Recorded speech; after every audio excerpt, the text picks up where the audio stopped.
Roland, apakah bisa membendung tendangan yang diperlihatkan oleh center back ini Maulana Bongbong.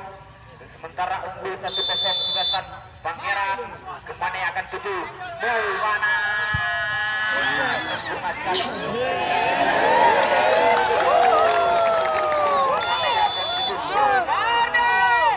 Kemana yang akan tuju Sumardi. Sempurna sekali.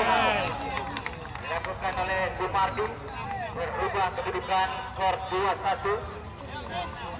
Kita panggilkan penjaga gawang Persiraja Kota Banda Aceh ini. Kita buktikan sama-sama penonton setia kami, apakah M. Amin bisa sempurna melakukan eksekusi tendangan lewat titik putih atau penjaga gawang Roland ini yang bisa membendung tendangan M. Amin. Kemana yang akan tuju M. Amin?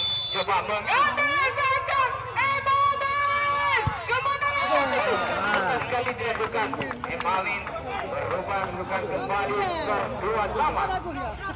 Kita panggilkan eksekutor yang ketiga untuk kesebelasan Pangeran FC. Nampaknya dipersiapkan kepada pemain PSL ini Syahrul Akbar untuk menangani ini. Ya salam! Ya salam! Diperlihatkan oleh Syahrul Akbar ini secara unggul Pangeran FC skor 3-2. Siapa yang menjadi eksekutor? Apakah bisa Roland menahan tendangan ini? Roland!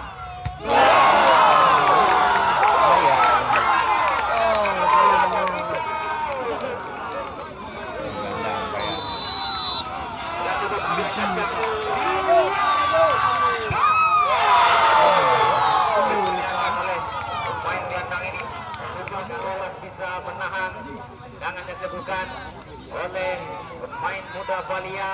Sementara skor kedua kesebelasan Pangeran FC. Muda Balia sempurna sekali dilakukan oleh Boy Hadi.